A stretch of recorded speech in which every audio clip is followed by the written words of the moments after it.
Olá meninos, estamos de volta aqui, ó. Agora a gente resolve a questão número 9 da lista de cálculo estequiométrico. Enunciado.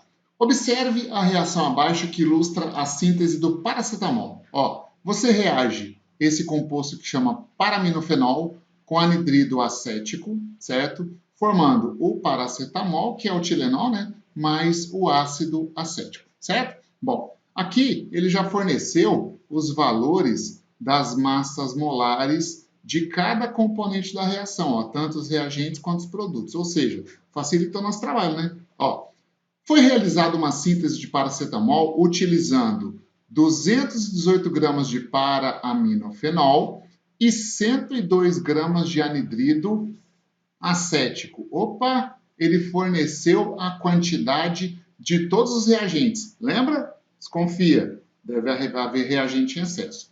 Considerando que para cada comprimido são necessários 500 gramas de paracetamol, qual a quantidade máxima de comprimidos que pode ser obtida? Beleza, vamos lá então.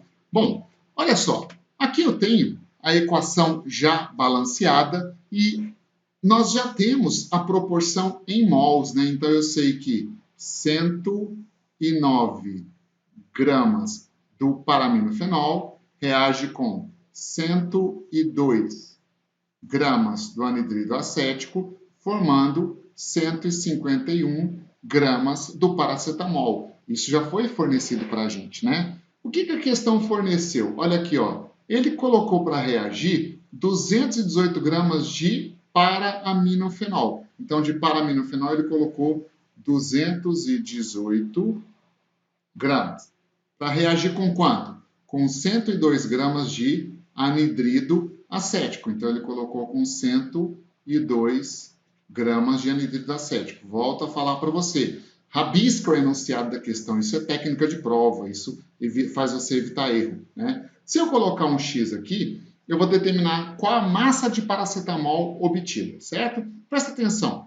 Como ele forneceu a quantidade de todos os reagentes, desconfia, deve haver reagente em excesso, né? Como é que você descobre quem está em excesso? Ou você multiplica cruzado, ou divide o de baixo pelo de cima. O maior resultado identifica o excesso. Nesse caso aqui, ó, olha só, como nós temos 102 e 102, 102 dividido por 102 dá 1, né? Aqui, 218 dividido por 109 dá 2. Então, aqui deu o maior resultado, eu já sei que o paraminofenol é o reagente que está em excesso. E se eu sei que o paraminofenol é o reagente que está em excesso, eu também acabei de descobrir que o anidrido acético é o reagente limitante, certo? Portanto, para você calcular a quantidade de produtos produzidos, utiliza o reagente limitante. Então, olha só, 102 gramas de anidrido acético produzem 151 gramas de paracetamol. Como foi colocado 102, eu já sei direto esse valor X, que vai dar 151 gramas de paracetamol. Então, eu já sei a quantidade paracetamol de produtos produzidos na reação. Tá, mas qual foi a pergunta da questão? A pergunta é a seguinte, ó. Se para cada comprimido são necessários 500 miligramas de paracetamol, qual a quantidade máxima de comprimidos que dá para fazer, certo? Então, agora a gente vai transformar isso em comprimidos. Ora, um comprimido usa 500 miligramas de paracetamol. Isso é meio grama, né? Então, usa meio grama de paracetamol. Como foi produzido 151 gramas de paracetamol, vou colocar assim, paracetamol, né? Paracetamol. Esse valor N aqui vai me dar o número de comprimidos produzidos. E N vai dar o dobro de 151, ou seja, esse número de comprimidos vai dar 302 comprimidos. E 302 comprimidos está na resposta aqui, ó, da letra C da questão. ok? Então, é uma questão de cálculo com reagente em excesso. Joia? Bora para a questão número 10? Aqui, ó. Quando uma tempestade, questão da Unicamp, hein? Quando uma tempestade, deixa eu pegar um marca-texto aqui para marcar as informações importantes. Vamos lá. Quando uma tempestade de poeira atingiu o mar da Austrália em 2009, observou-se que a população de fitoplâncton aumentou muito. Esse evento serviu de base para um experimento em que a ureia foi utilizada para fertilizar o mar com o intuito de formar fitoplâncton e capturar o gás carbônico atmosférico. Então, a ideia aqui, ó, é formar fitoplâncton, né, e capturar o gás carbônico atmosférico. De acordo com a literatura científica, a composição alimentar do fitoplâncton pode ser representada por C106N16P, né? Considerando que todo nitrogênio adicionado ao mar seja transformado em fitoplâncton, capturando gás carbônico na atmosfera, uma tonelada de nitrogênio seria capaz de promover a remoção de aproximadamente quantas toneladas de quê? De gás carbônico? Isso, de gás carbônico. Beleza. Ó, quando você analisa uma questão dessa, automaticamente, só pelo fato dela não fornecer nenhuma equação química, essa questão já é de cara uma questão mais difícil, né? Se você buscar nas questões de cálculo estequiométrico de vestibulares, Enem e tudo mais, você percebe sempre o seguinte: quando o enunciado fornece a reação, balanceado ou não, mas informa a reação, o índice de acerto da questão é maior. Quando o enunciado não fornece a reação, já o índice de acerto é menor. Portanto, as questões que não fornecem a reação automaticamente são mais difíceis, né? Nesse caso aí, ele não deu reação nenhuma. A gente vai ter que montar uma reação ou algo parecido, né, para resolver a questão. Olha o que ele fala no enunciado. Ele fala que esse evento serviu de base para um experimento em que a ureia foi utilizada para fertilizar o mar. Primeiro, você teria que saber a fórmula da ureia, né? Ureia, se bem que dá para resolver essa questão sem a fórmula dela, tá? Deixa eu tirar o acento aqui que não tem mais, né? Aqui, ó. A ureia é esse composto aqui, ó. Uma carbonila, aqui um grupo amino, NH2, aqui outro grupo amino, NH2. Esse composto é ureia, ou seja, posso representar a fórmula dela assim, ó, CONH2, 2. Então, isso é ureia, né? E ele adubou lá, você lembra? O mar com ureia. Então, ureia é um reagente do processo. Então, ureia, CONH2, 2 é um reagente. Isso aí vai reagir com o quê? Lembra que a ideia é capturar o gás carbônico atmosférico? Então, aqui, ó, está capturando o CO2 atmosférico, né? Bom, deixa eu colocar um pouquinho mais para frente, por causa de espaço. Ó, mais o CO2 atmosférico. Aí, quando a ureia mais o gás carbônico reage, provavelmente com outros reagentes também, porque tem fósforo aqui na composição, forma-se o fitoplâncton, que é C106, N16, P. Então, eu não tenho a equação completa, mas eu já sei que essa transformação acontece. Por exemplo, eu não sei qual composto que contém fósforo está participando do processo. Mas dá uma olhada aqui, ó. Se a gente puder balancear esse processo, deixa eu pegar uma cor preta aqui, ó. Para 1 mol de fitoplâncton, são 1 vezes 16 átomos de nitrogênio. Como aqui já tem 2, olha só, já tem 2, para virar 16, 8 moléculas de ureia estariam sendo consumidas, certo?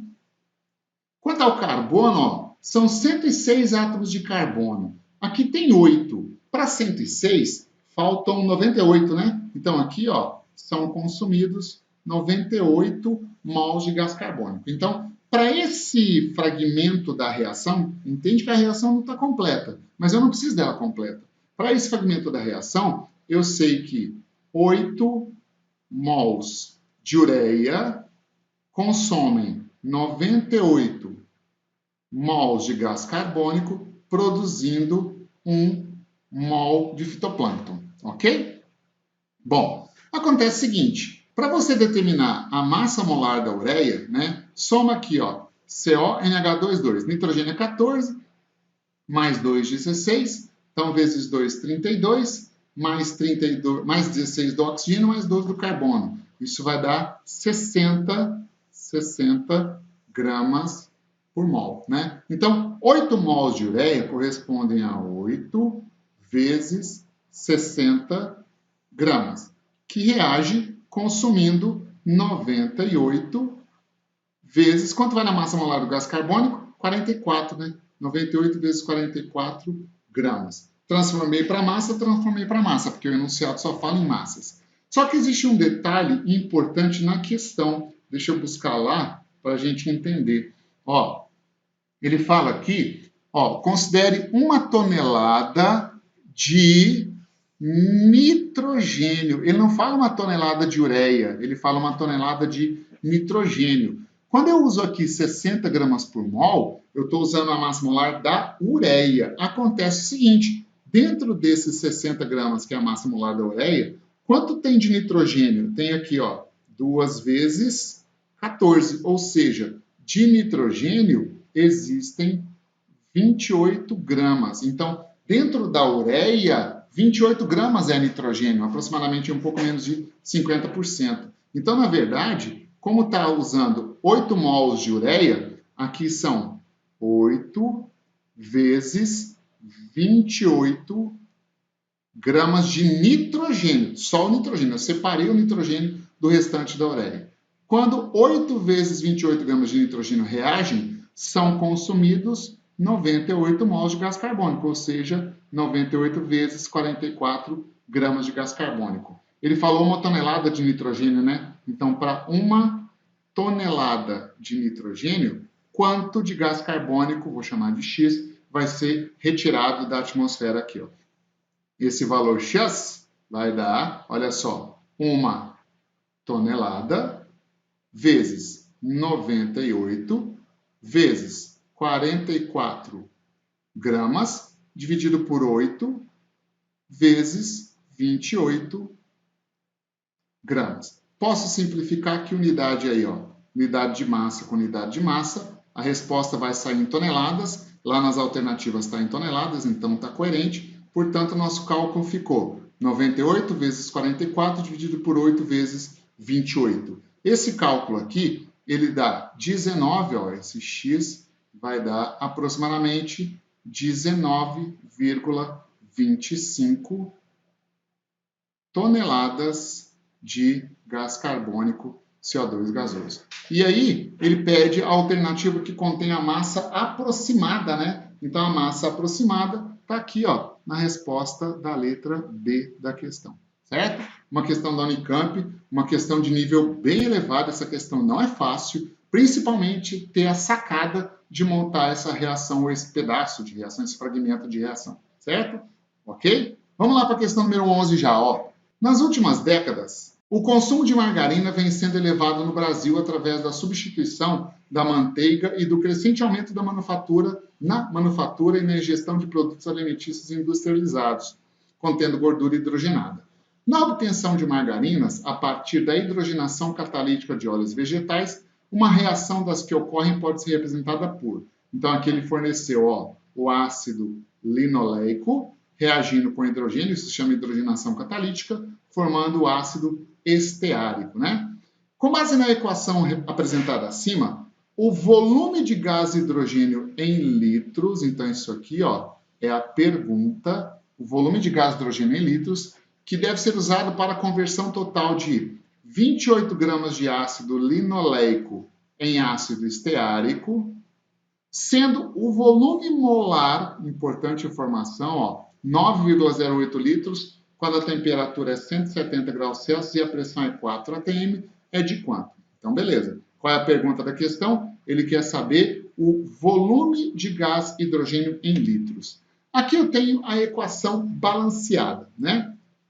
A equação balanceada nos conta que 1 mol do ácido linoleico reage com 2 mols de gás hidrogênio, produzindo 1 mol do ácido esteárico.